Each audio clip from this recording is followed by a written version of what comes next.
रांगा तम से लिपटा तम तो झलकट हम बेलड़ी। रांगा तम से लिपटा तम जो सुकुन हम मरी जावा। मारा कई हो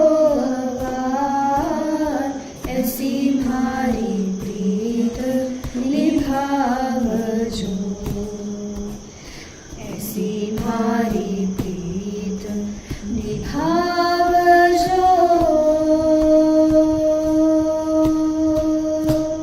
हो निर्धन का हो राम ऐसी म्हारी प्रीत निभावजो। हो दुर्बल का हो राम ऐसी सागर में झूलो मती। तम तो बादल हम मोरिया।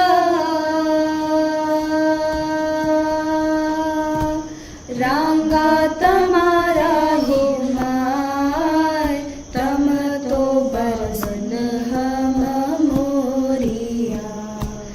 रांगा तमारा हो माय तम तो बरसो ने हम बोलिया। मारा कई हो हवा ऐसी म्हारी प्रीत निभावजो। ऐसी म्हारी प्रीत निभावजो। हो निर्धन का हो राम ऐसी म्हारी प्रीत निभावजो। हो दुर्बल का हो राम भव सागर में भूलो मती। तम तो समंदर हम माछली। रांगा तमारा हो माय तम तो समंदर हम माछली। रांगा तमारा हो माय तम जो सुखो दो हम मरी जावा। मारा कई हो हवा इसी म्हारी प्रीत निभावजो। ऐसी म्हारी प्रीत निभावजो। हो निर्धन का हो राम ऐसी म्हारी प्रीत निभावजो। हो दुर्बल का हो राम भव सागर में भूलो मती। कहे हो कबीर धर्म दास से सुन लो ध्यान धराए। कहे हो कबीर धर्म दास से गावे बजावे सुने सारे। कहे हो कबीर धर्म दास से हंसा सतलोक जाए। ऐसी म्हारी प्रीत निभावजो। ऐसी म्हारी प्रीत निभावजो। हो निर्धन का हो राम ऐसी म्हारी प्रीत निभावजो। हो दुर्बल का हो राम भव सागर में भूलो मती। हो निर्धन का हो Ram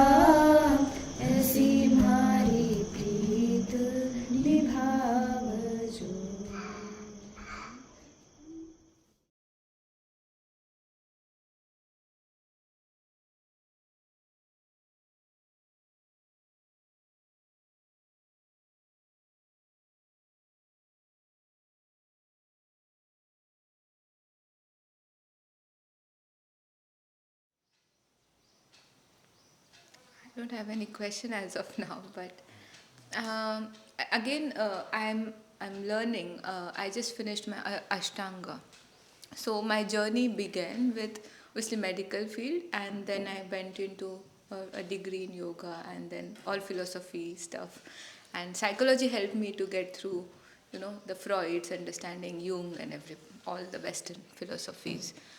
But if I see Eckhart again, Eckhart, Joel Goldsmith, so were they inspired by, because it's very similar what they say from non-dualist point of view. So Yes, I believe, because uh, Eckhart spent some time with Rameshi also. So I'm sure something must have gone there as well. Um and yes, even Gautam spent some time with Eckhart. So I'm sure they all must have been at the root. Uh, each one of them I'm sure have, because they talk about, sometimes they sprinkle words here and there like karma and you know so I do feel, in fact, even J. Krishnamurti, his close teachings, I find, this may surprise you, but very close to what Nisargadatta Maharaj is saying. It's quite close. It's just that he's putting it in a different way. Maharaj was putting it in another way, but I don't see any contradiction anywhere. yeah, and this is a market all over the place of manifestations. you know, um, So how does this go with everything is predestined? This Ramesh says, like, it's preordained and it's a we have no concept, control. yes. Yeah, It is a it's a concept, concept. yes. But if people, they say that I do certain manifestation exercises, and there's this quantum on the level of quantum physics and electromagnetic kind of stuff. They say, oh, when you create that energy field, you attract those, maybe materialistic things, money, wealth. Yeah. So what are your thoughts about it?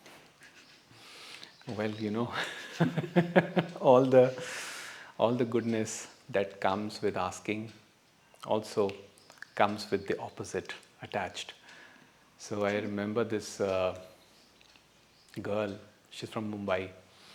A couple of years back, she came to me and she was talking about her relationship, and she said that Jagjot, I had manifested the best relationship of my life, after about a year and a half. But she said, but I'm not happy. It's not bringing me peace. So she said, what is the reason? And I said that one of the reasons could be that what was your state of mind when you were manifesting something? Because you can only manifest from the current state of mind that you have right now. So if your current state of mind is of acquiring, of accumulating, for personal benefits, it is not going to be it is going to bring the opposite in the picture. So I'm going to cover that now, so it will be more clear. But there are workshops to my surprise. They do workshops, and I don't know. Oh, there is a huge marketplace for all these things, for spirituality, for and energy healing, and I had a taste of it there in Rishikesh. So I played along. I was enjoying, but yeah.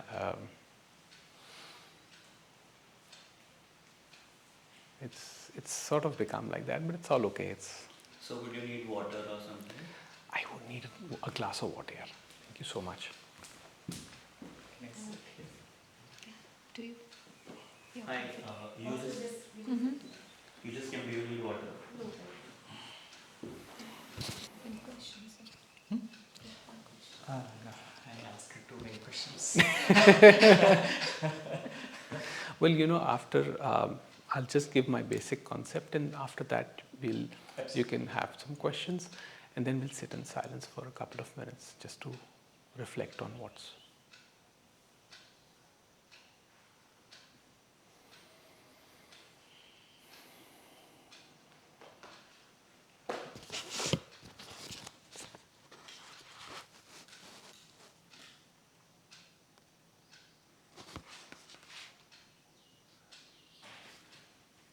Will this remain on throughout? Yes. Okay. Just let it be on, no problem.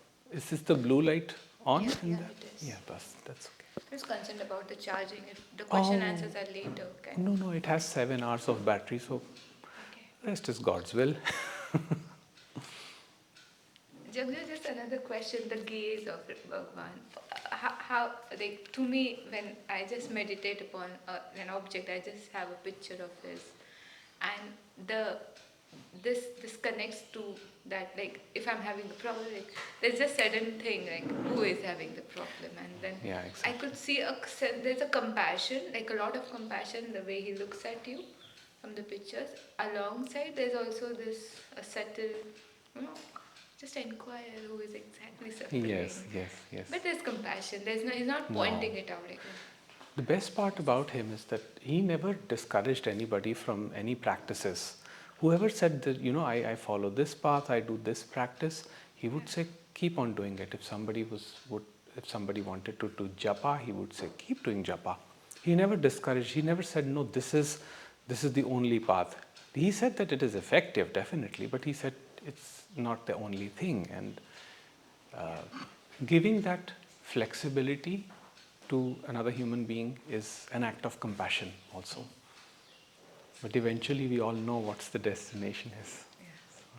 Or maybe he's so aware that when the inquiry happens, it comes with a lot of pain, that all my so many years of experiences, and there's this sudden destruction of the separate self, and the guru is obviously holding that space for us to They do. They assess the state of the disciple, or the person who's following, and they respond accordingly. So sometimes it requires more understanding to see how these teachers operated.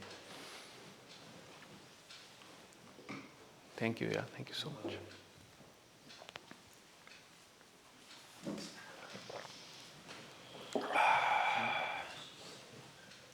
I asked the question, you know what?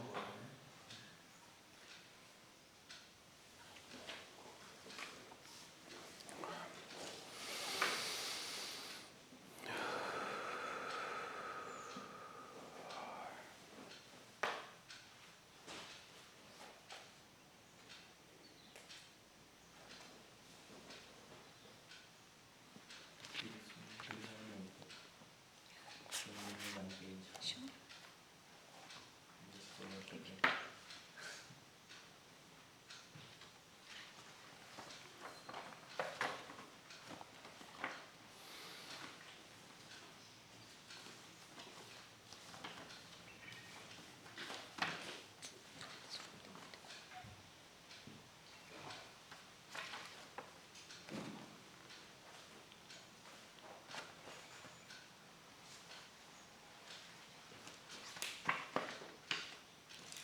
Sir,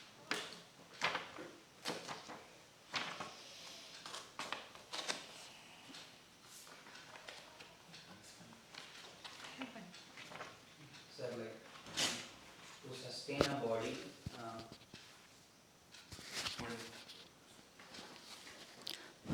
sir, like to sustain a body, we need food, like breathe air, water, and all. So the basic question is, what sustains the mind?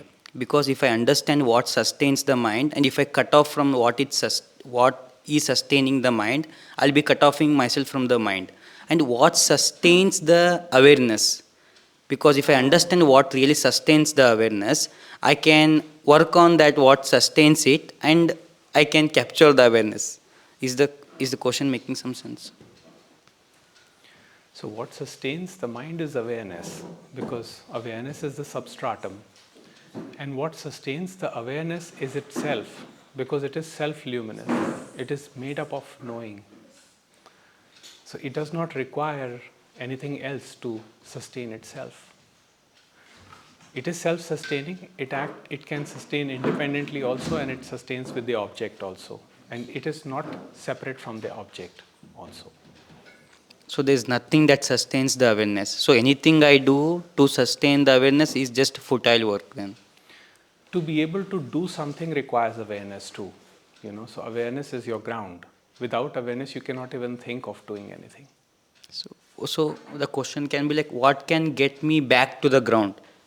The ground, the groundedness. Yes. Just be here. Just be present. There's nothing you can do to be there.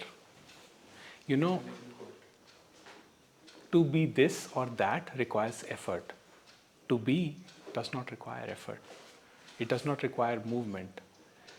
All it requires is recognizing your essential nature, which is the being, the ground of all experiential awareness.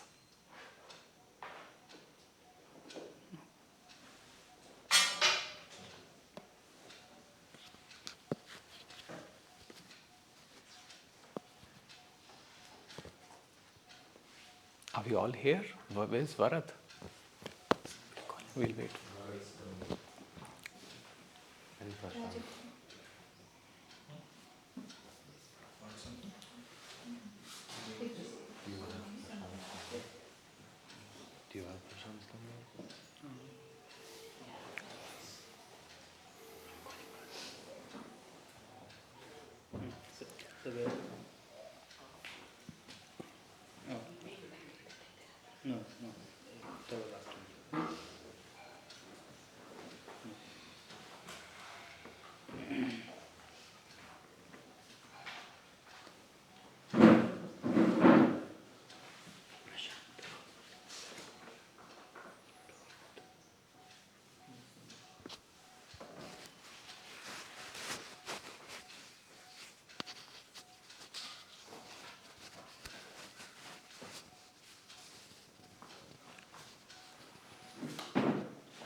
We'll just use this mic for questions. So anytime someone has a question, you can just ask for this mic.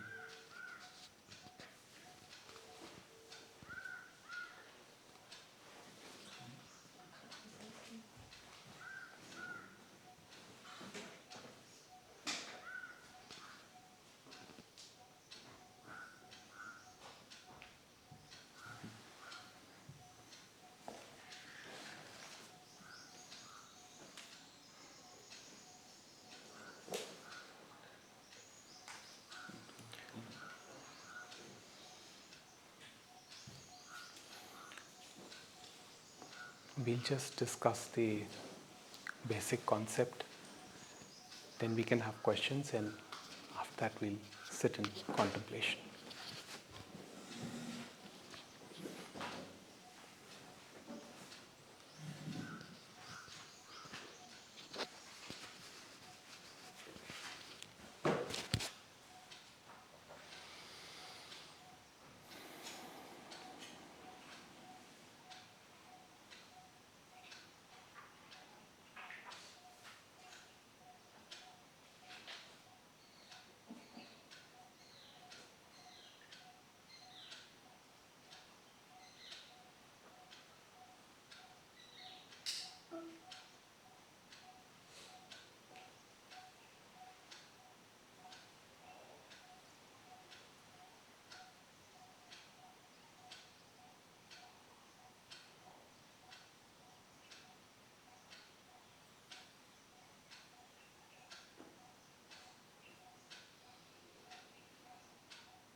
Are we all here?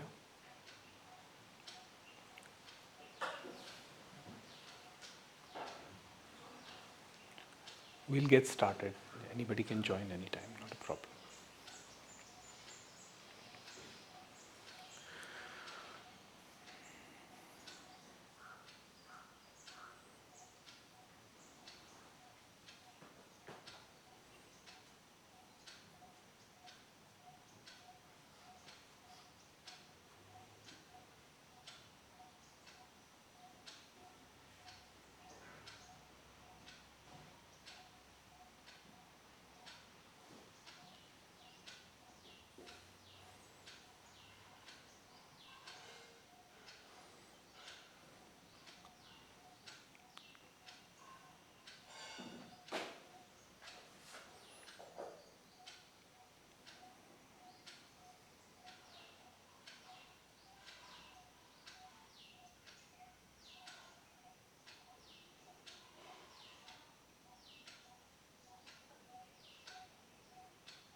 What I speak now is a concept.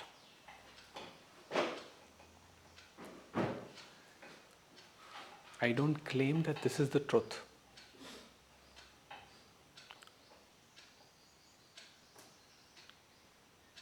And the way I approach this subject is that take the concept. What I mean by that is listen fully to the concept with total attention, and then see if it matches your personal experience.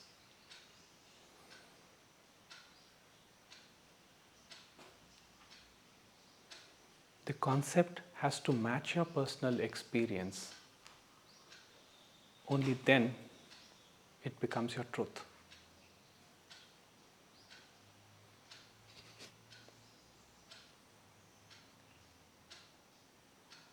Every written word is a concept. Every word that a teacher has spoken is a concept. And a concept is not right and wrong.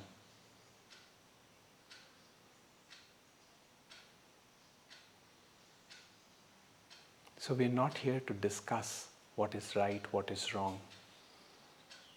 We're here to simply investigate. That is the only purpose.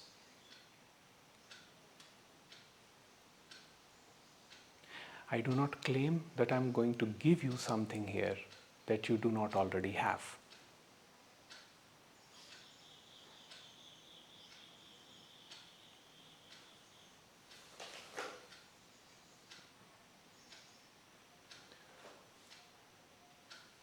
That which you seek, you have it here, right now with you, that you've been always looking for.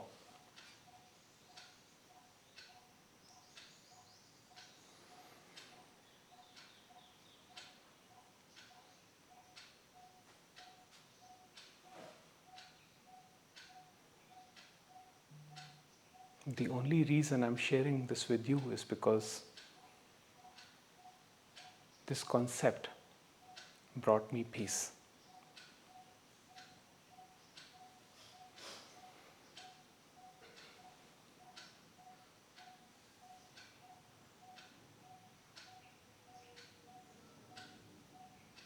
The journey started somewhere in the 2000s, early 2000s.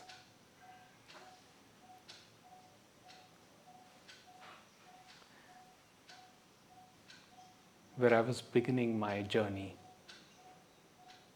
into the corporate world. And a 20-year-old boy was enthusiastic about life. So I was just like any other 20-year-old.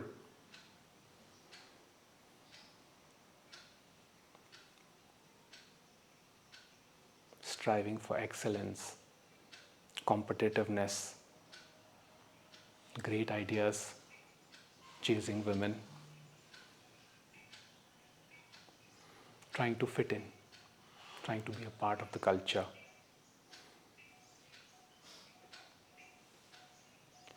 And I did all of that. But at some point, I realized that there is something which is bothering. There is some emptiness which was there no matter what I did, what I tried to achieve or attain. So I worked harder trying to get rid of that emptiness. But the more I worked hard, the more it became stronger.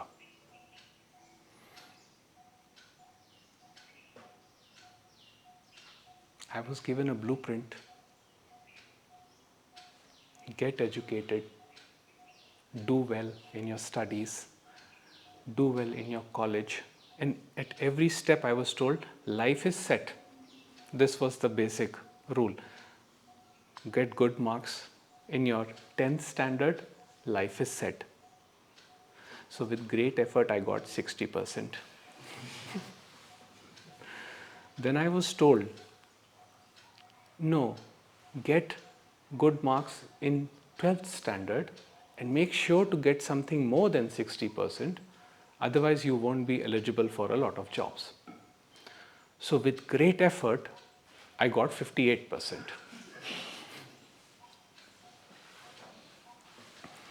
So that was the beginning of this me beginning to disappoint others. But as the fate had it for me, I landed in a corporate job. I got into good organizations. And I was working hard, as I said, trying to fit in, but nothing was making sense. There was something within which was saying, this is not your path. It wasn't very clear in the form of thought at that time, but there was this knowing that this is not your path. So the turning point happened in 2014 when my father passed away. And I remember I was in my office and the phone rang. It was my brother and he said, "Brother, you have to come. Father is unwell." He didn't tell me that he had passed away. He told me father is unwell. I said, okay. But by the time I reached there, I knew that he had gone. So I go to the hospital with my mother and my brother. And I look at my father's dead body. And my first instinct is a bit of a shock and a denial, which said, this cannot be my father. Because this is lifeless. Where did that energy go that was my father? Where's that life force that was my father? Now, of course, I cried, I had my moment of grief. And ultimately, when everything was done and we were back home, this seeking started as to what happens after death. And what is the purpose of this life if we are just to die in the end?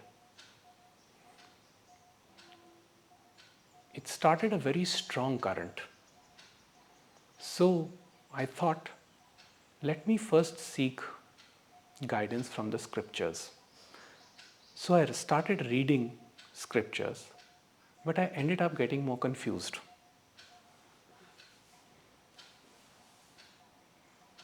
Then I started listening to masters. Again, that confusion sustained because everything seemed contradictory. Some masters would say something, other masters would say other thing. Some teachings would say one thing, other teachings would say another thing. So I was confused. In that confusion, I decided something else. I said, let me do one thing. Let me just stay with myself and see where this goes. Now, I was warned that you're wasting time, you're wasting life. But as it is, the life that I was living wasn't giving me any joy. So I thought, what's the harm in investigating? So I went into an isolation, into a period of isolation, where I would sometimes read, sometimes walk, most of the times just be with myself and see what the mind was bringing up. And it brought up horrors of the past. It brought up the movement of the future, an imaginary future. So at some point, I learned one thing, that I have to just stay with myself because no one can help me if I don't do that.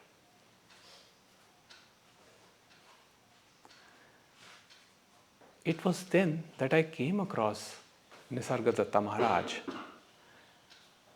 especially that part where his guru, Siddharameshwar Maharaj, told him that you are Parabrahman.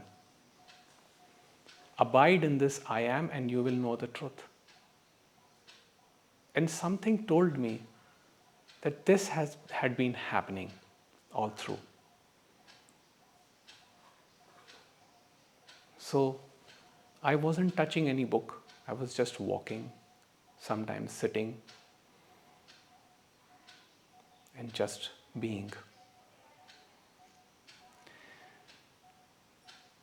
One day, I heard Ramesh Balsekar.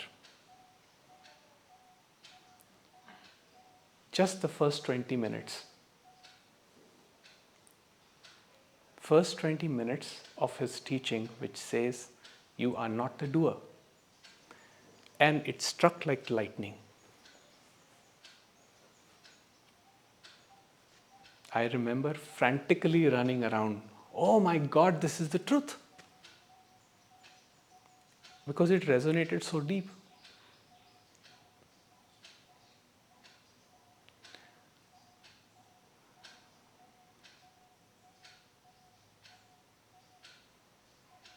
And what I found was, my concerns about life, purpose, meaning began to dissolve.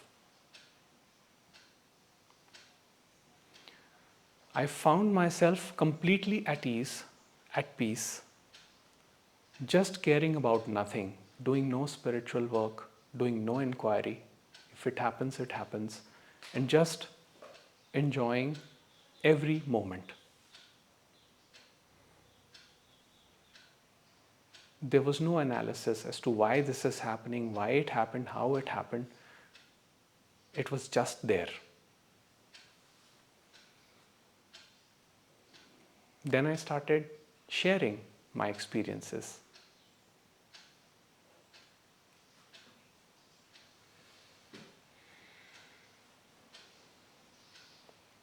So the fundamental concept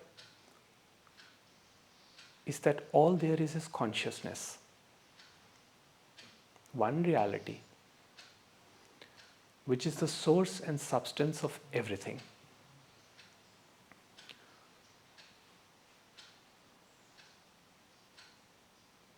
The knowledge of that does not solve anything in life, but dissolves the questions.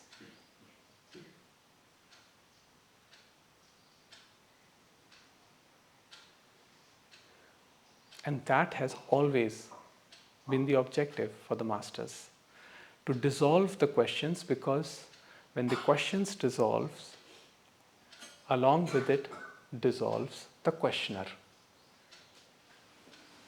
In other words, this seeking comes to an end.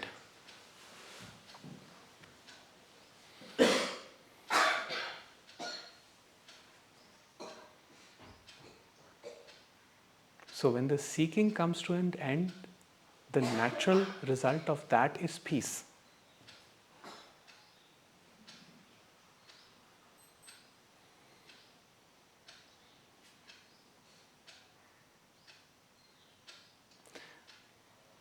the way this understanding happens is that when I see that my core is not what I am identified with, the person, but the being, then I not only see that being the substratum of me, but I also see that being the substratum in the others. In other words, as Ramesh ji would say, it is the realization that all instruments are powered by the same energy, which is consciousness. So when this realization happens, it opens up the mind to wider acceptances. The first acceptances of me being who I am. Only when I accept myself for who I am, do I start accepting others for who they are. So the need to change the other, to transform the other, to make them understand my point of view begins to fade. Because there is always this realization that underneath is the current of being.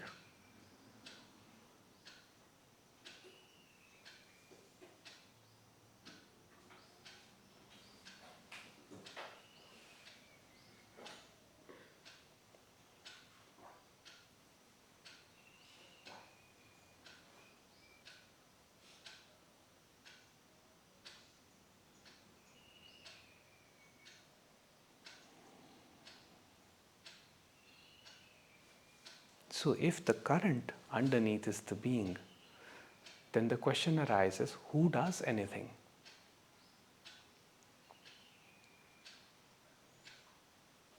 And this is the second concept. Ramesh's favorite quote was, events happen, deeds are done, consequences happen, but there is no individual doer thereof. In other words, there is no agency which is acting and doing anything, but things are happening through forces. And this has been mentioned in the Bhagavad Gita, where it says that ego deluded thinks of itself as the doer. But it is basically the three modes of energy that are operating. Reference being to tamas, rajas and sattva, inertia, activity and harmony. So all these energies are at play, are bringing about life as we know it. But there is no individual doer. So when we understand that, we also understand that even the other is not the doer. But the biggest challenge with this concept is that we think that people can behave as they like if they go with the concept that, okay, if I'm not the doer, I can say anything and then I can say that it happened, I didn't do it. But you see, that is where the mistake is, because the action that is brought about by the organism will have consequences for the organism. So we can say that I didn't do it, but that will not absolve you from the consequences. So the society will hold you responsible for the consequences.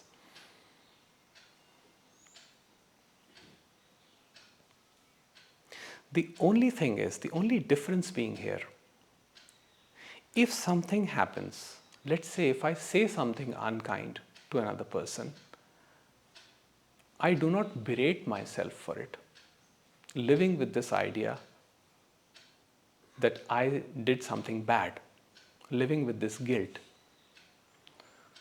So the doership, I did something bad, is guilt. It's the continuation of guilt in horizontal time, which ultimately leads to I am bad, which is shame. So when that shame happens, we get caught up in this cycle of guilt and shame.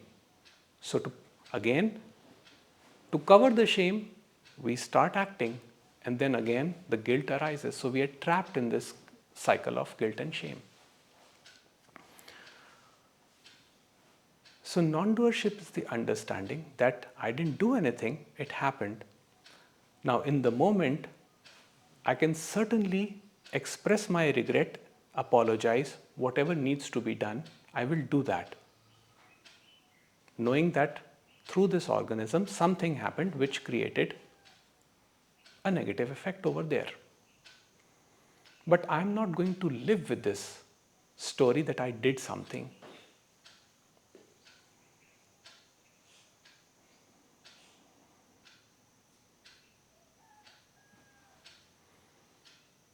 So what happens is one starts to free oneself from this cycle of guilt and shame.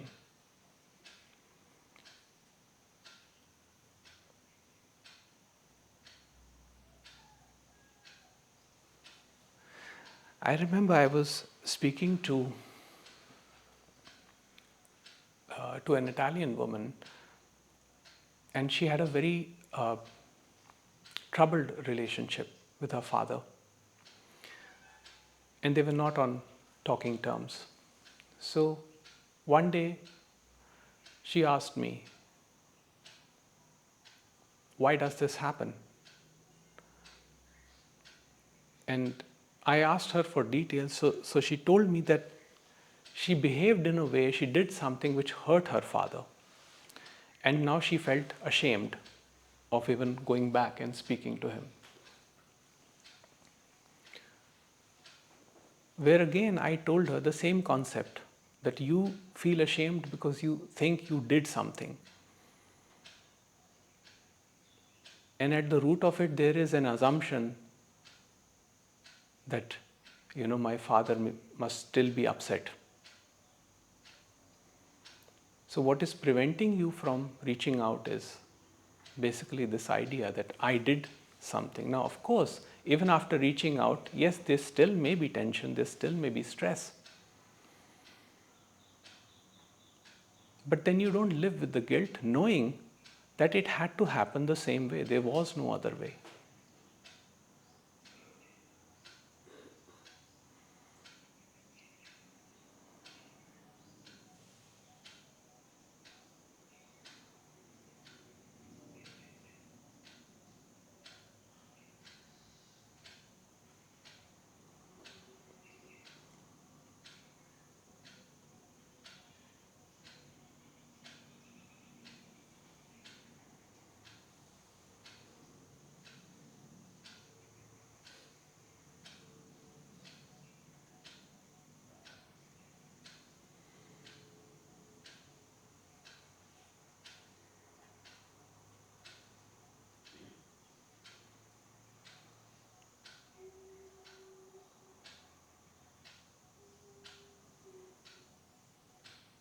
Majority of the ideas come from control.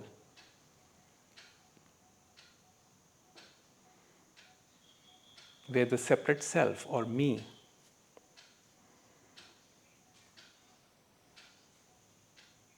which is a conceptual thought. It arises, claims to be the doer, and then proceeds with that notion, with that separation. So life becomes challenging. We experience suffering. Now, there is no respite from pain in life because this vehicle ages, and there are physical challenges, there are psychological challenges. So life is tough. But we make it extremely challenging when we start taking that ownership.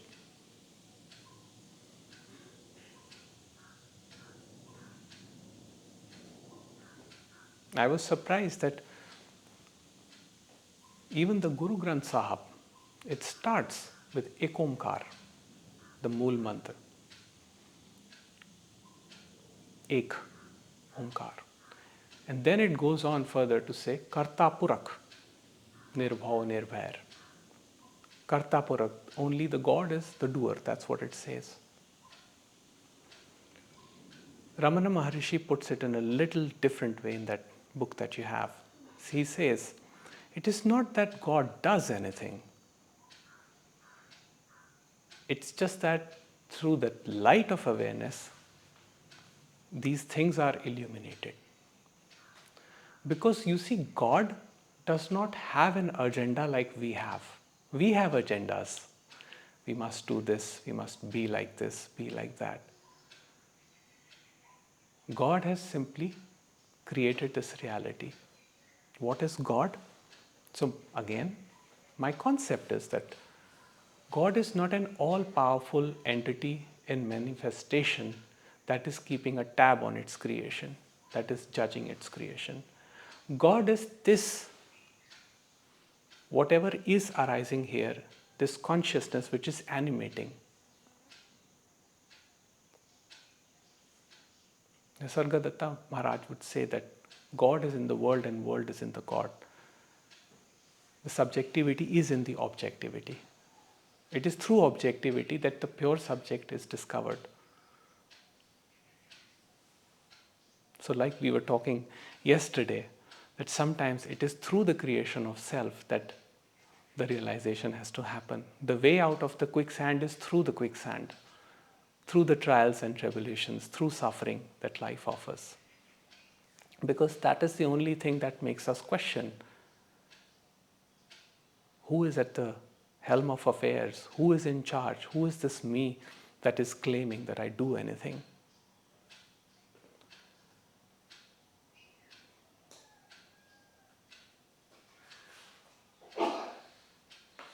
So when the doer is gone, the final question that comes up is, if I'm not the doer of these actions, then who is this me?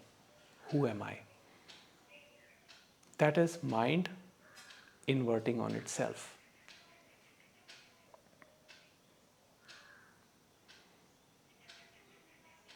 Beyond that question, there is no answer, there are no words.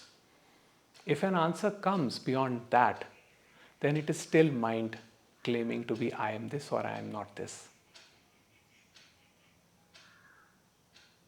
And this was a beautiful revelation because it opens up the heart. It opens up a dimension beyond the conceptual space, beyond the intellect. Now, Rameshji would say that intellectual understanding also brings a lot of peace. It is not that it is less, but yes, opening up of the heart is recognition of the silence. After I learned so many things from the masters of consciousness, I had to learn few things from the masters of love.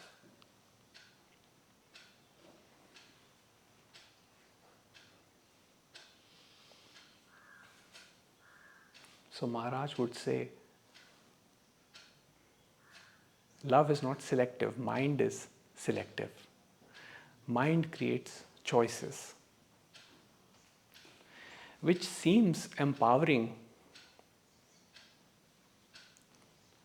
but those choices, we don't even question where are those choices coming from. Yeah, please come.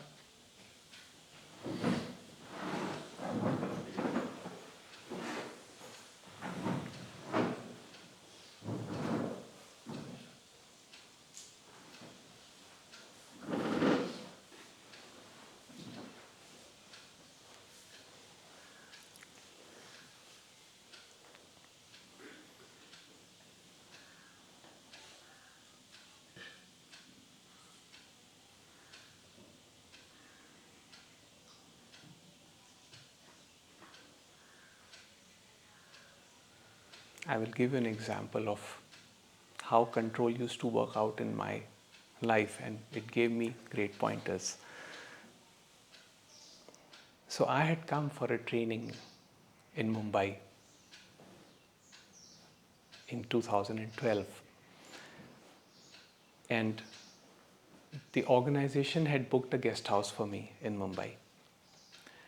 Now, it was a decent guest house, nothing very luxurious, but decent. And I was quite happy. So, first day passed. The second day, the caretaker said, you see, we have a VIP coming today, so you may have to vacate the room. And I was like, okay, but where am I going to then sleep? And he showed me a couch. He said, you can just fold your legs and sleep on the couch. And I was like, me? Sleeping on the couch? I immediately called up my dad. I said, no, this is not acceptable to me. I'm an assistant manager here. How can I sleep on the couch? So my dad said, okay, don't worry. I will arrange something fantastic for you. And he did. So he booked a guest house in Worli.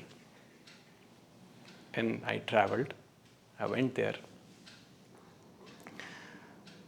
The guest house there looked like it hadn't been opened for the last 10 years. The carpet had moisture in it. The walls were completely ruined.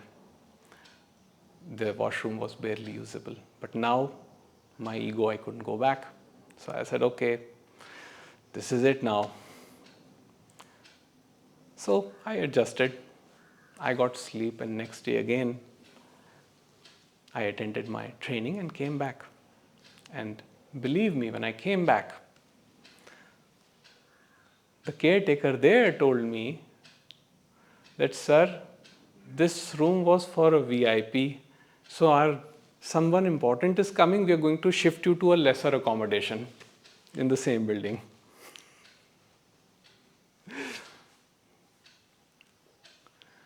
So despite my trying to control that situation, in that moment, I thought I really missed that couch where I could fold my legs and sleep.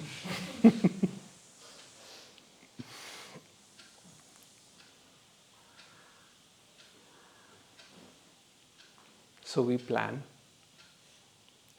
We plan with this idea that we are planning. But then life takes its own course. And the beautiful thing about this is, in that moment, it feels as if it's torture. It hits the ego. It's like, why me? But when you see it retrospectively, you see that that was one of the greatest lessons you get. I would even say that my father passing away was a great lesson for me, because it brought about this whole understanding, this whole search for meaning, for purpose. At the root of it was this inquiry: who am I? What is my purpose here? What is the ultimate purpose here? So at least something got started because of that.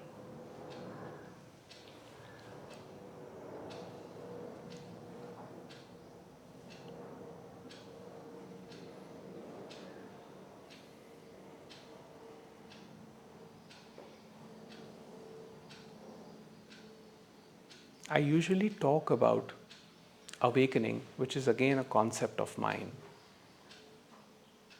I hesitate to use the word awakening, but I think that is the best we have to explain the concept, so I use it. And I say it is a crack in the structure of the personality. What that means is, this separative entity, me or the mind, the fragmented mind, along with all its structures, I am this, I'm that, I need to do this, I need to do that, I need to be like this, I need to be like that. And all its structures, my education, my qualification, my life, my purpose, my meaning, my ideologies, my theories, my thoughts, all me, it is all centric to me. It's all of this structure.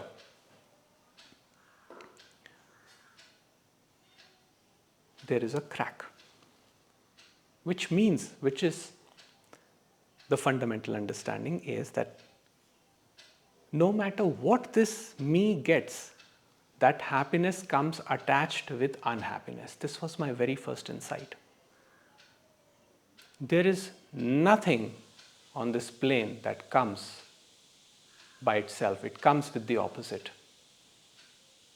Relationship, work, money, wealth, fame, health, everything comes with the opposite.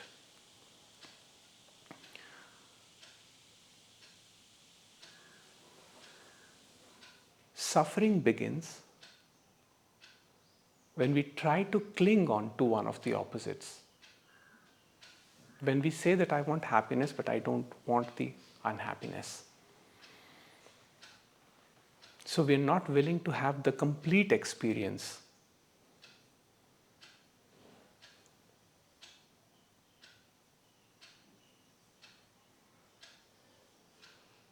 But Maharaj, Nisargadatta Maharaj says, river of life flows between the banks of pain and pleasure. I cling to none.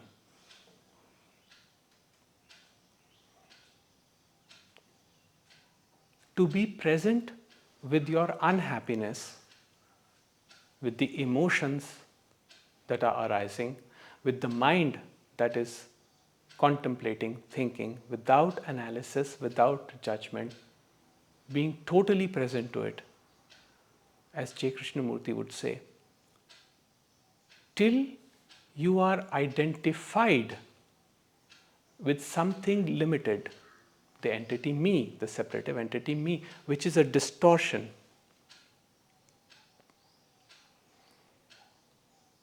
Your view of life and its flow will always be distorted. You would seek flow, you would seek pleasure in the flow of life.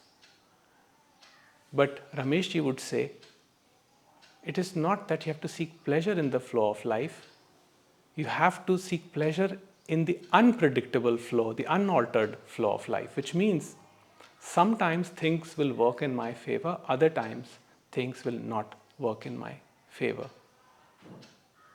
To be in that acceptance of the polaric opposites is pathway to wholeness or peace that one seeks.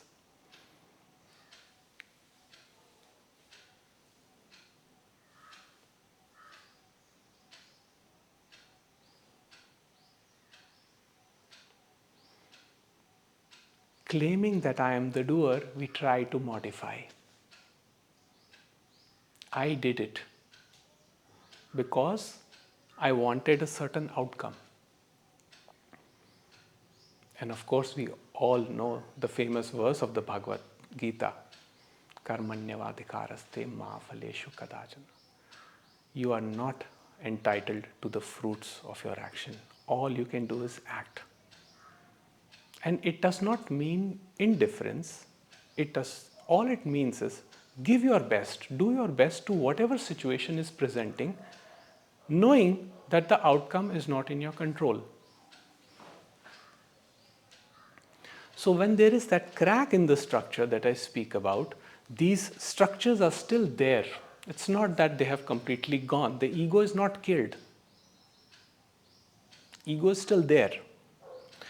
But now it's not as solid as it used to be. So what happens is, there is total acceptance of things that are arising in the moment. So if the next moment brings me pain, I accept the pain. If next moment brings me pleasure, I enjoy the pleasure. But I don't crave the repeat of pleasure and I don't become averse to the pain. I say, okay, if it is bringing me that, so be it.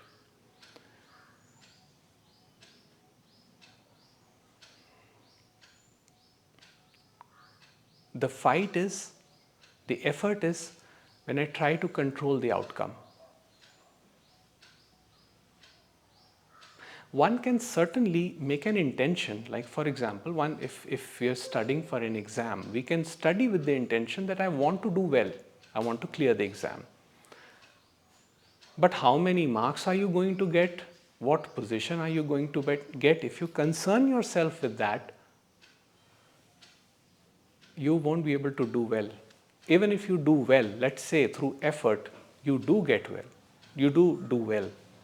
Through effort, you make money. Through effort, you get relationships. They're not going to bring you peace.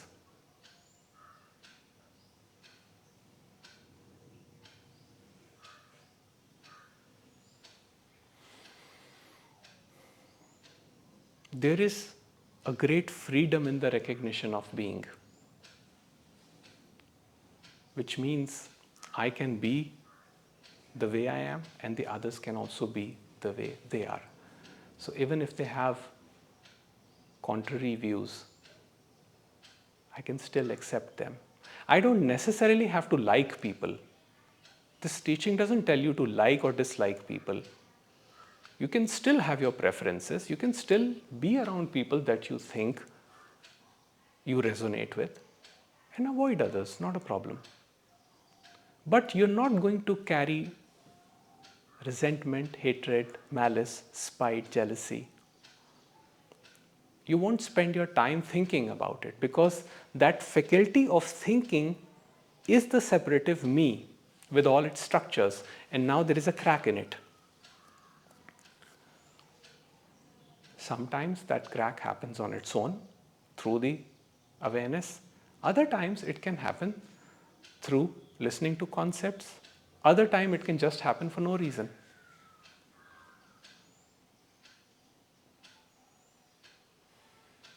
And usually the period after that is painful,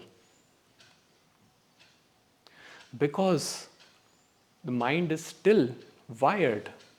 Our mind has a wiring. It's still wired to the old patterns, old conditions. So it is not that once the crack has happened, there is an instantaneous transformation. The organism before will continue to be the organism that is afterwards. But slowly, as the sense of doership begins to dissolve, there will be ease in operation, in conducting daily functions. So people would ask Rameshji, is the ego to be killed? And his answer was no. The ego is not to be killed. Because the ego is there for a purpose. This interaction is not possible without the ego. This is not the problem ego. The problem ego is the one that claims doership, that lives with the sense of doership. So Rameshji's philosophy was very simple. He said, don't worry about the ego. Just look into who's the doer. Investigate. If you have any free time, anytime you're just sitting, just investigate for 5-10 minutes any action of yours that you did in the past, and see if you really did the action or if there were other forces that were responsible.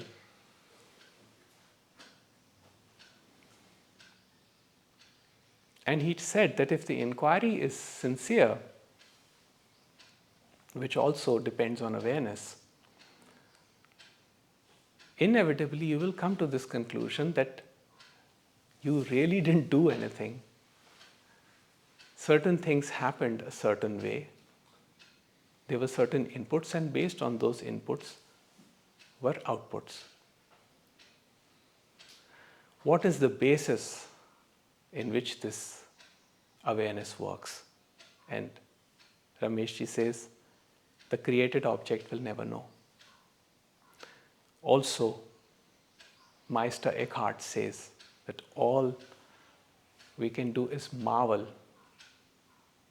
in wonder and awe at the creation. But we will never know why the creation is the way it is.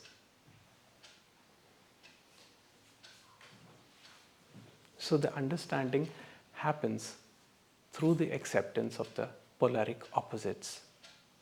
Yes, please come.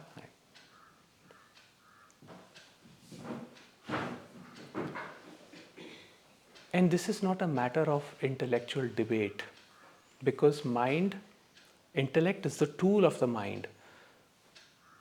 So if thought comes into play, it will just keep on entangling. So mind's nature is entanglement. The moment you try to convince yourself that, okay, I know somebody who would contact me very often and tell me that, today he has done this practice to be not the doer.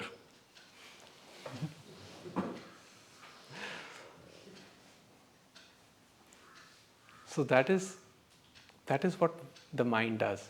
Now I'm getting better at non-doership. And then it wants to be the witness. So it says, now I am witnessing. And the concept is that where witness is, you are not. Witnessing is the absence of the separative agency or me. Just like in a child. In a newborn, there is simply witnessing. So the body, organism is reacting. Acting, reacting according to conditioning, whatever is being provided. So if there's hunger, they will be crying, looking for mother. Child does not even have the concept that mother is a separate entity. For child, it's all one. So it demands, spontaneous. But slowly as the child becomes more aware and grows up, and the child is told something, for example, if a child breaks something valuable, he is told, why did you break it? That is where this formation of the me entity happens. Every time you have to do this, you have to do that. The child is given the whole list of things. Do this, do that, achieve this, achieve that. Think like this, become that. So, all that sense of doership is instilled in the child, which leads to shame and guilt. Because when the child fails, he or she is told that they are not good enough. So that they carry those imprints. And if I'm not good enough, then I must do something to be good enough.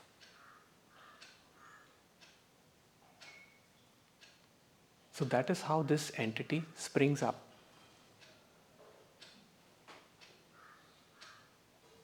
And then it plays out in interhuman interaction. So this understanding of non-doership basically brings us to a childlike state, but with the awareness of the underlying current, which is consciousness. It is a very different light in which things are seen when that consciousness is recognized.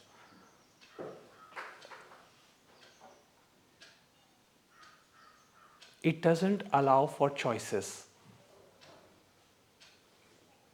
It is choiceless. The moment choice comes into picture, the subject-object split has already happened. Subject being me and object being the other. Where the other is not just another person, but can be another thought, can be me and my thought.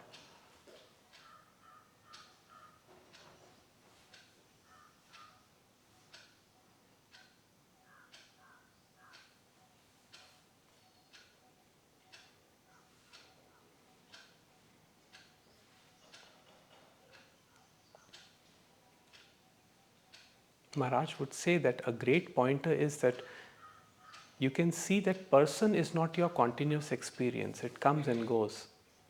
You become prominent when you think of yourself. Otherwise, you're not there. Things are just happening. While brushing, bathing, driving, things are happening. But the moment somebody cuts you, the reaction comes up, the me comes up. In my case, it comes up in a Punjabi style.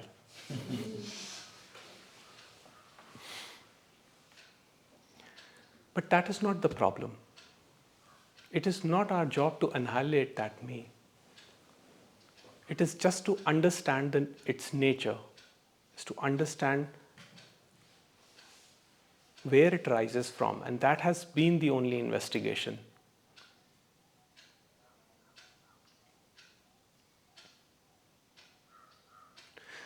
The reaction in the moment is not a problem. The problem is the thinking which comes up afterwards. Why did I react? I should not have reacted. And I spoke to somebody who had gone through a very serious addiction in his life. And he told me the same thing. He said that my usage of substance was basically coming out of shame. That because every time I tried to quit, I would fail. And that fail would trigger more shame, that I'm useless, that I'm not good enough. I must do better. And every time I'm failing to do better, I'm continuing the behavior as a coping mechanism.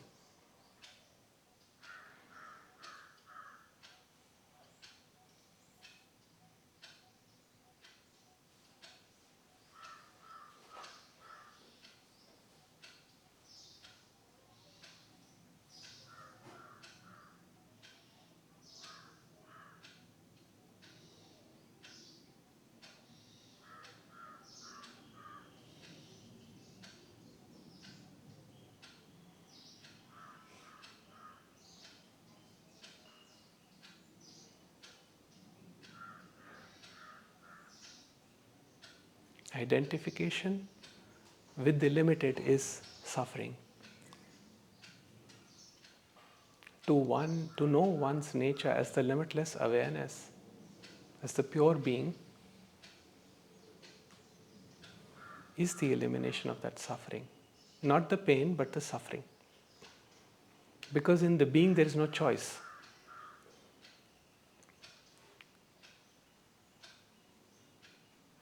I think there is a wisdom, there is a quote by Nisargadatta Maharaj. I don't know if I'm getting it correct. He said something like, knowing nothing is wisdom, knowing that you are nothing is wisdom, knowing that you are everything is love.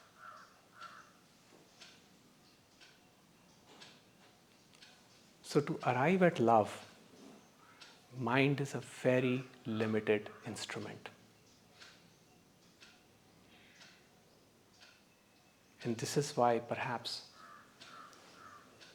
Bhagwan Ramana Maharshi said that the highest teaching is silence. Only when you're quiet, and not just him, even the other masters have said the same thing. Only when the mind is quiet does it get to know its true nature.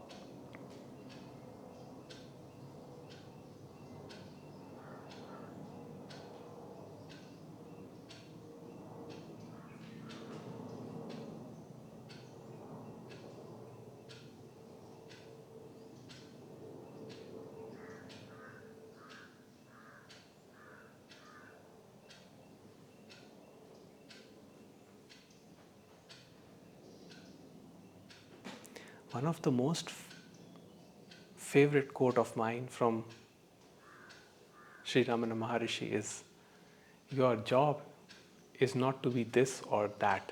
Your job is to be.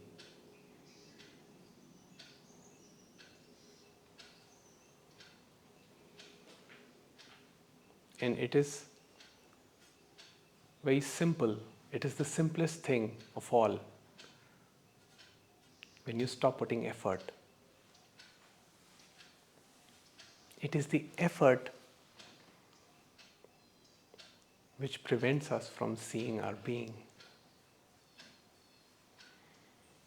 And even in that book, I Am That, even Nisargadatta Maharaj says the same thing.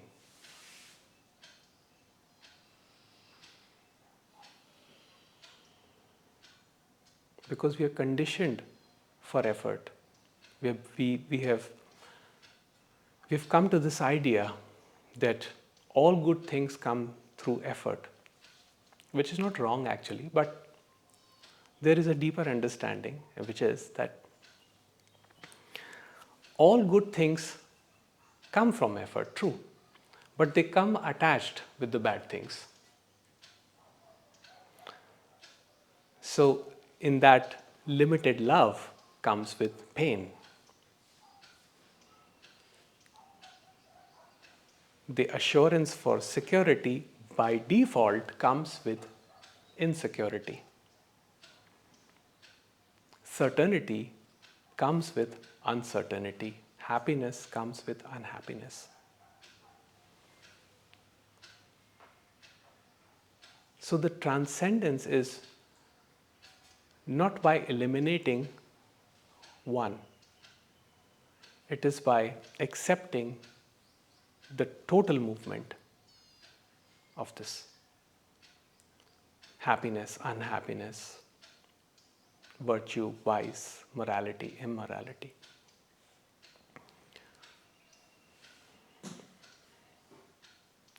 As one rests in their being, it begins to grow, that presence begins to grow, and the doer begins to dissolve.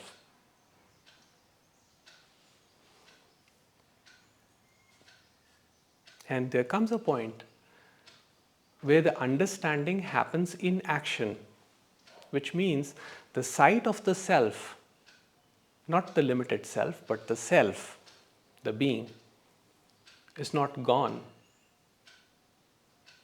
even when one is doing mundane activity.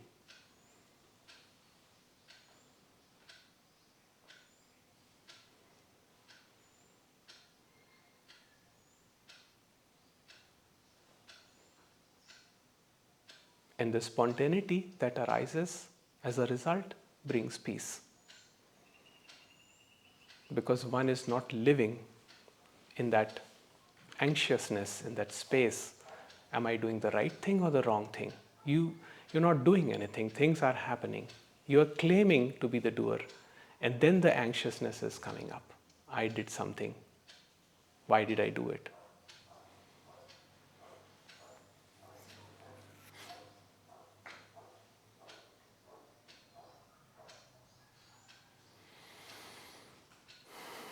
All right, we can take up questions. Okay. So.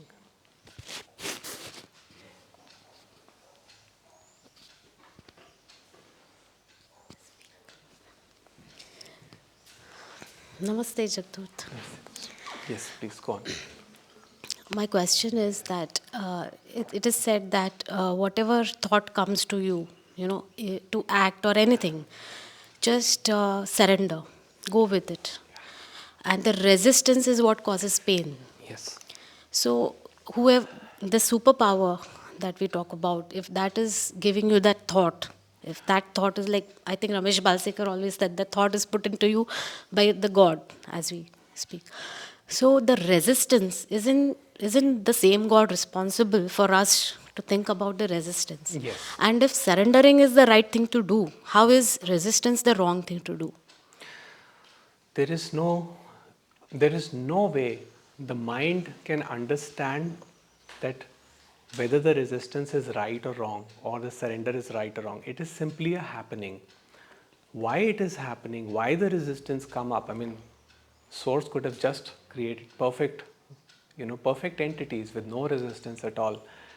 But you see, then life as we know would not be possible. So the coming up of resistance is making life as we know possible, and it will be there till it is meant to be there. The moment its purpose is finished, then it will be gone. So, I say that if resistance is happening, one has to accept that even the resistance is happening and one is not at peace. Okay. So we need to make a choice there, whether to surrender or to resist, right? Well, What you exactly can, one can do in such a situation? there is nothing you can do other than to accept the situation the way it is. If there is suffering because of non-acceptance, then one has to accept it, that it is there. And sometimes it so happens that through that acceptance, through that breaking down of the thought, actually peace comes. The surrender happens. But till I'm contemplating surrender from the mind says must do something. Surrender is not doing, surrender is being, simply being. In that there is no thought, there is just the acceptance that okay, it is this way. And then it's no more a problem. In my case, for example, there used to be a lot of resistance to a lot of things. Now, the same resistance, even till date, is there. But my concern with that has dissolved now. So if it is there, it is there. So I'm not looking for a solution. I'm not looking to fix that as such. And that has brought peace. So what I gather is that if you have a strong inclination towards surrender, then you surrender. Or if you want to go with the opposite thought, go with that. I mean, that is how it will work at that point of That is right? how it works. I'm understanding it right? Yes. Okay. Yes. Even to claim that I can surrender, is an assumption that it is me somewhere who can do something to surrender. But to know that things are simply happening, then who is there to surrender? So surrender again is not a personal activity, it is an impersonal understanding. The surrender happens, ego doesn't surrender. Ego doesn't know how to surrender. The surrender happens. That is the understanding. Thank you, Jagjot. Vijayendra this side. So, in your discourse, you talked about the ego thought or ego merging into heart or dissolving into heart. That's where you realize the the peace for the first time. Can you elaborate on that a little bit? So, yes. So, the thing was, for me, it happened in a different way. I call it the crack in the structure of the personality. I didn't say that my ego was gone. Ego was there, but now its solidness wasn't there anymore. So, it was completely accepted that anything that I strive for in life will come with its opposite. Now, sometimes despite knowing them, I would go for it. But going for it with the knowing that it comes with the opposite brings a different level of understanding than going with it with a preferred outcome. That no, my choice should only bring me good things. For example, if I go for a relationship, then I say that, oh, this relationship is only going to bring me good things. It's not going to bring me the conflict. That is a misunderstanding. So in my case, that structure had cracked. And I knew that no matter what I do, no matter how much wealth I earn, or whatever position or prestige or status that I get, I'm also going to get the opposite of it. So that brought lightness. And then that lightness kind of, continued, and it kind of increased in the quality, and then in the overall So far it is depth of happening it. like that. Yeah. It is continuum. Yeah. Things are actually now just falling apart. But there's no problem as such with that process. Because, when I was young, I used to be very concerned about my health, physical health. So anytime there would be some sort of, now I've always struggled with, back pain and headaches. And when I was young, I was like, oh, I'm 25 years old, I shouldn't be having a back pain, So I would just, go to all the doctors and, try to get examinations and try to fix that.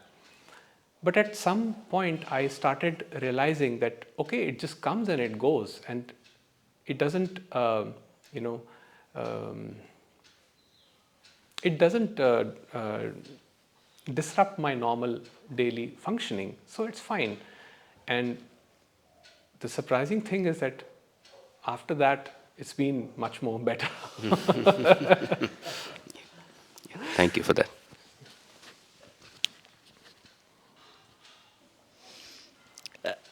I have this question that we have been given this mind, and through this mind only we can rationalize, intellectualize, we can even understand everything.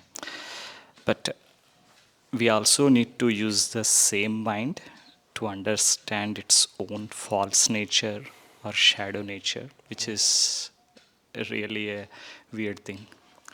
And also, see, the underlying stratum of being, if I compare it with a silver screen, where the movie is being projected, and when you boot a computer, the operating system itself is your mind to interact with the world.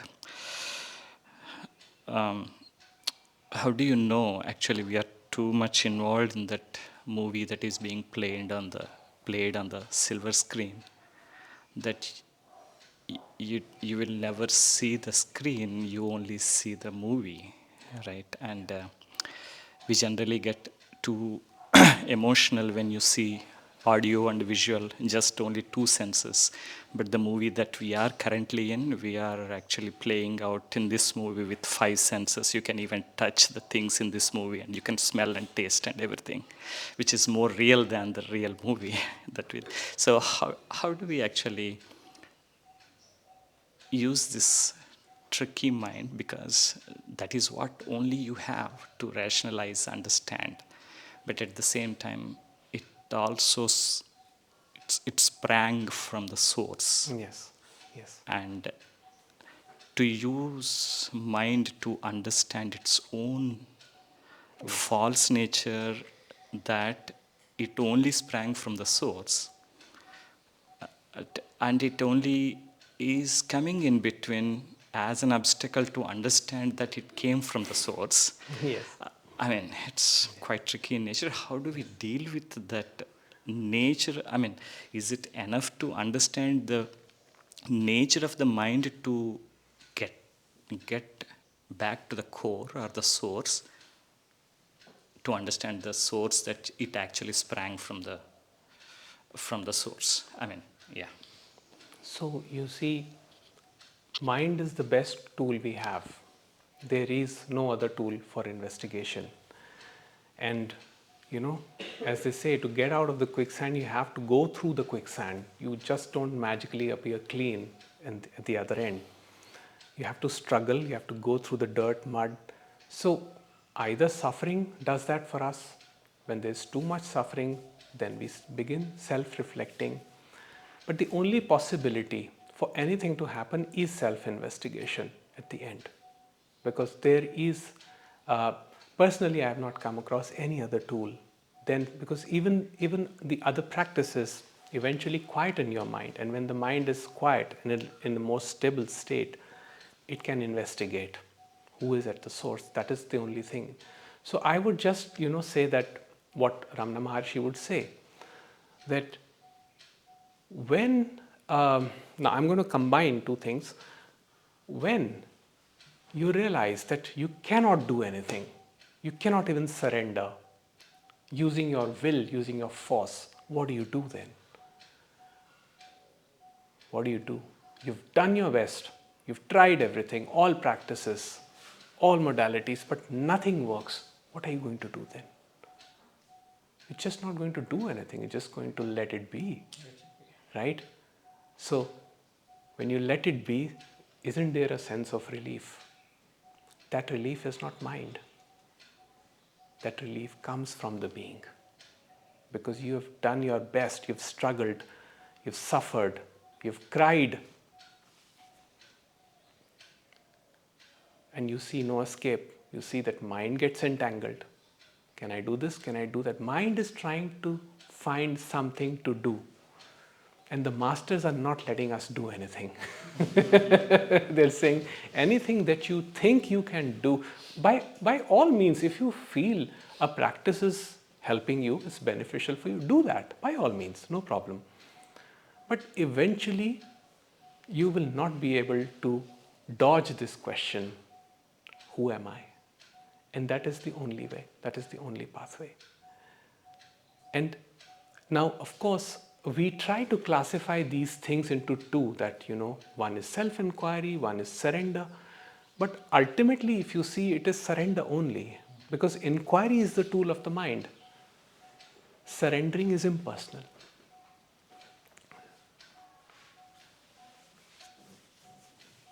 So contemplate, whatever you feel is.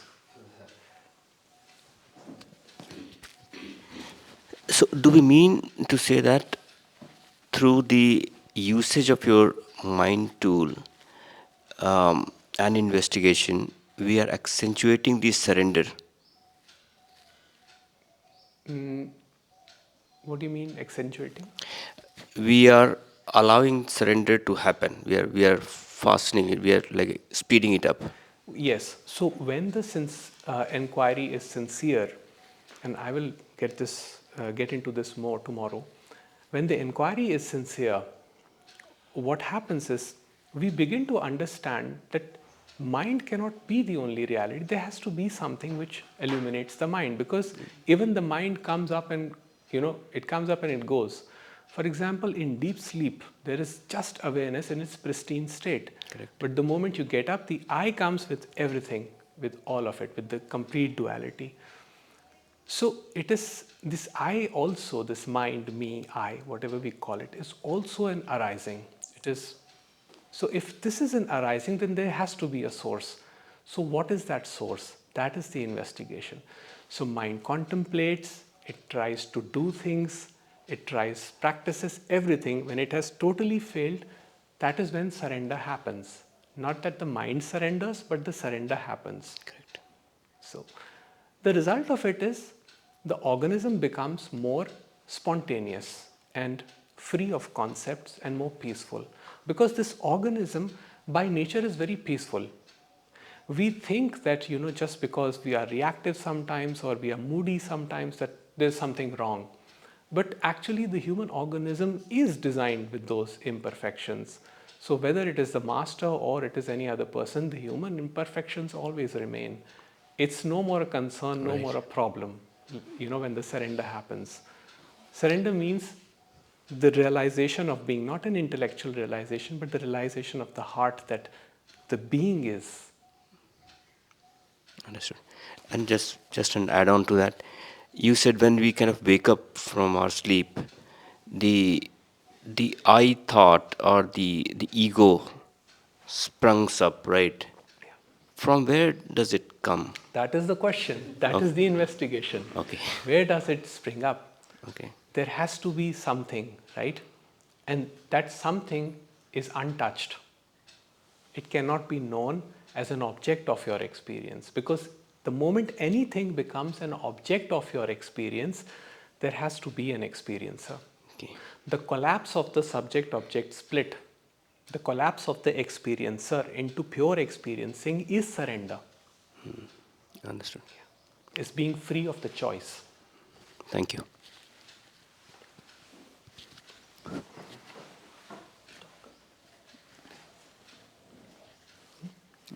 So first of all, doership, one of my favorite subjects. So first you said you quoted from Bhagavad Gita and said you have no control over the consequences, whatever you are going to face, the reaction that is going to come from your actions. So I was thinking, the speaker was thinking, oh, the best thing what I can do is act at the moment. Whatever is coming, act at the moment. Then you go one step ahead and say, you are not the doer. So I am not even the person who is doing, and I don't have even the freedom over the consequences, then then what is the purpose of me here? I'm not even doing. Don't have any freedom over the consequences. No freedom over the actions. Then just existence is my freedom. Just what you call as just existence, what's wrong with that? That is the most beautiful thing. Just existing is just being. That is the thing. That is what we are talking about. You know, we all have these ideas that we have to make something big.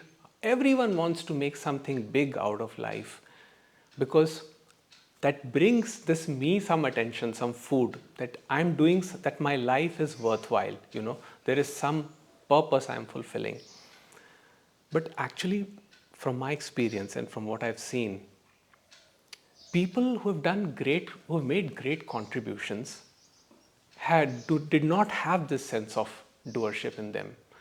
For example, I give very common examples, two examples. One is Michael Jackson, okay? What a performer. What a performer. But in real life, if you see him, you know, if you would listen to his interviews, you know, his voice was so meek and, you know, so shy. But on stage, he was a god, you know, flexibility, dancing. Where did that strength come from? Where did that strength comes from surrender? Because you've completely let everything be. And in that being, the best aspects of creative aspects of the impersonal energy that is flowing through you will flow. Otherwise, what is happening? With the mind, you're creating resistance. So you may say, no, but I want to do something for the society. But at the same time, that thought will have the opposite too, which will say, who are you? You are not good enough to do that. You see, then there are two forces at clash. But when you just let go of this notion that I am not the doer, which you personally cannot do, but it happens with understanding of the being, the current underneath consciousness, you remain open to existing, to being, which in itself is sufficient. Because, see, Jiddu Krishnamurti said this beautiful thing. He said, all knowledge is incomplete. But insight, he says, is complete. You know what is insight? Insight is the knowledge of the being. You just know. It's not arrived at through thinking, through contemplation. Your true purpose will not come to you through thinking. Today, you are in a certain environment, so you are given a certain purpose, and you may feel very strongly about that purpose. But as you age, the purpose will change. You know, when we were kids, we had amazing purposes. You know, so when we grew up, then our purpose changed. And as we grow old, again the purpose changes. At some point, we come to a state where just existing is sufficient. It changes every day. The purpose Yes. changes every It single day. changes. Yes, it changes. So, you know, that is the whole idea. To live fully is to live with this understanding of existence, bare existence, the way it is, not the altered existence. And one thing I like about this premises is that, you know, it is raw. It has been kept the way it is, not curated. Because where things are curated, that is okay too, but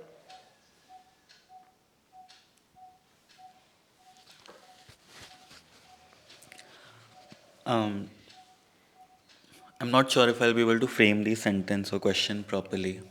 There's some conflict I have with Ramesh's teachings. I've experienced non-doership and I have come to a conclusion that non-doership is true. But the conflict arises when Ramesh talks about God or Creator or will of God. Doesn't Creator word itself hint at doership? Like when you say the word Creator, it means someone created something or someone did something. Isn't that doership? Same with will of God. If God had a will, wasn't it doership? So Yeah, like that's my conflict. Like on one hand, we talk about non-doership, but does the idea of God at all fit in this concept of non-doership? You know, this whole idea about the will of God or God being the creator, it is expressed in language. Now, the thing is, language is dualistic sometimes. So, what masters have done is they have tried to explain things in, because I talk about, like, for example, I'm no master by any means, but I just talk about the self. Sometimes I say self is like this. Then somebody can also say, but there is only one self, there is only non duality. Well, if we truly know it, there wouldn't be any discussion. There wouldn't be need for any talk if we truly understood that. So, what the teachers do is they introduce duality to convey the point. Sometimes that is the best way. So, yes, I know that creator is not an ideal word as such, but it simplifies things, because otherwise, if I come up with a new terminology, I will have to explain to you what that means. And it is true that if this animating consciousness is there, then whose will of God are we talking about? There is no will as such. But again, to explain a concept, because the concept is being explained to the separate self, and it is coming from the separate self, from this point of separation, it is then that one has to understand. But if you are in complete silence, there is neither the creator nor the creation. I mean, this is given in Upanishads also. So, in silence, in total acceptance of the heart, there is no creator, no creation.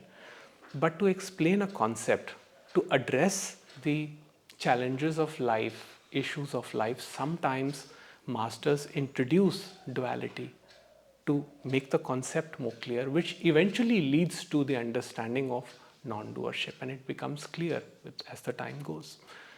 There is no creator who is separate from its creation, because even Nisargadatta Maharaj said, the God is in the objectivity. The God is the objectivity. And even I think Bible, it starts with that quote, in the beginning was the Word was with God, the Word is God.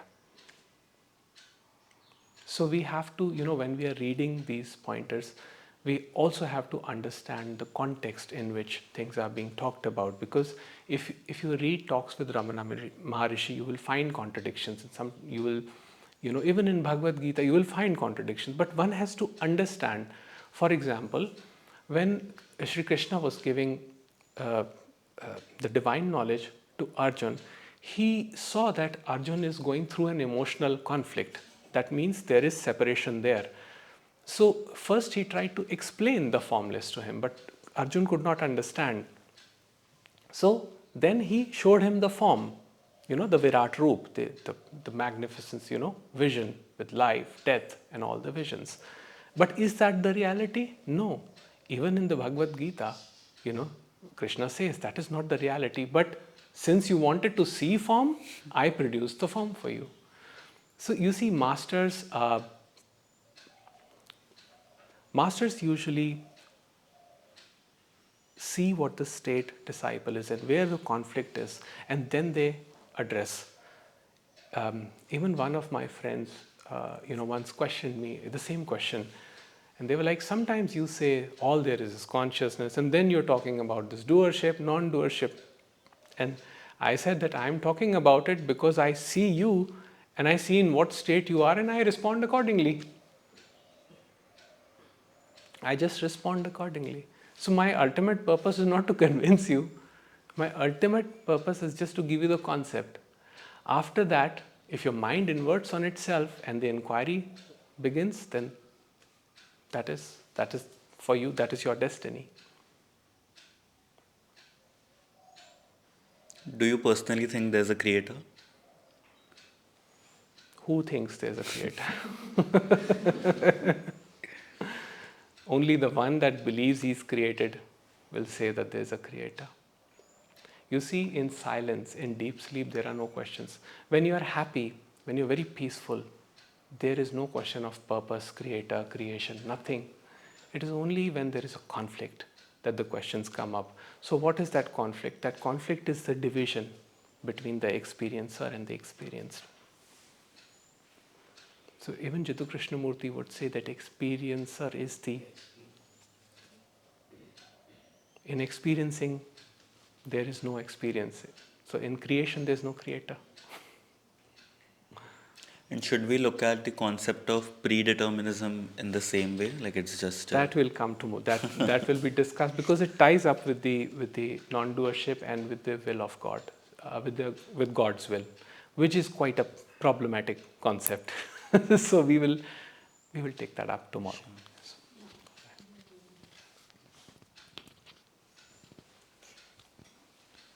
Jagjot, have you heard UG Krishnamurti? A little bit, yes. Okay. I mean, I just want if you could share. If you've heard, what do you?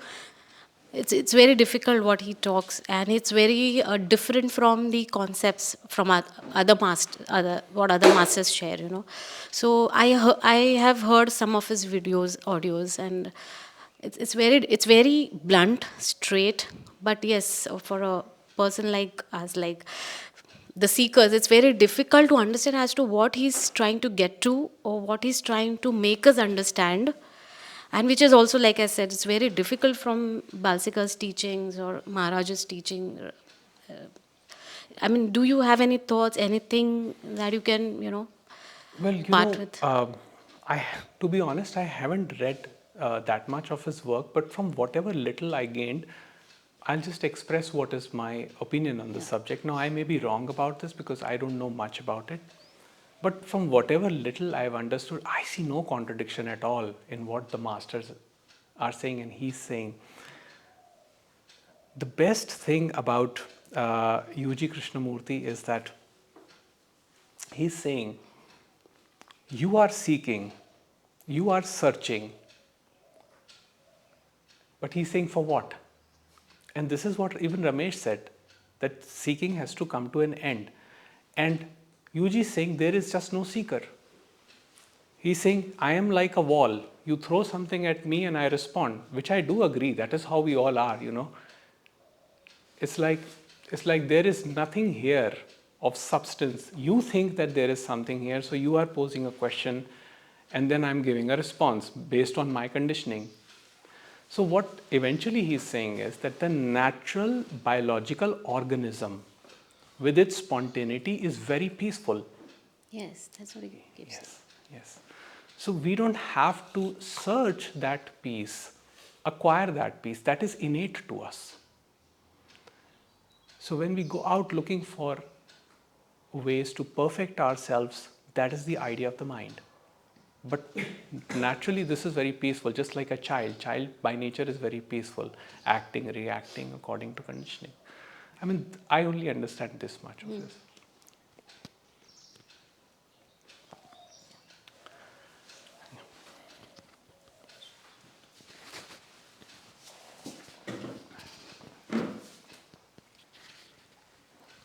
I had a couple of questions.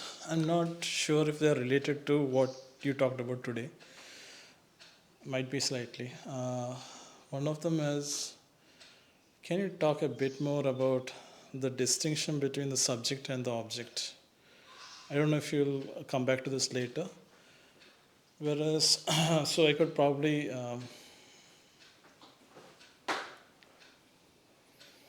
talk about experiences where rare, sudden, random experiences where the phenomena and you or the self, there's zero distance. Where the phenomena becomes you or you become the phenomena. I mean, it's not like you're literally being there, but space itself like kind of collapses. The phenomena and the experiencer become the same. Yes. It's a very rare kind of occurrence. Like, I wonder if you had that, and if you words on that, if you had those experiences. All right, I'll share one of my experiences. Or is it like too abstract and we should like? No, it's fine. I'll just share my experience. I don't know if it will clarify things, but I'll just share what happened, quote unquote, in my case. So this was almost a a decade back. I'm in my Chandigarh house with my family, and I've left my job and I have a failed business. Very depressed. It's been a week, I haven't done anything, completely depressed. So one day in the morning, I just get up and go outside. And I see that a stillness has overcome me. And I look at the sun. It was early morning sun. I look at the sun. And my tears, they start rolling from the eyes. And they just keep pouring out. And there was this softness, this lightness, experience of lightness, where there was no separation with the object that I was witnessing. So I was experiencing that as myself and the plants and everything that the nature was offering and what was coming up internally, even the emotion, the emotional state.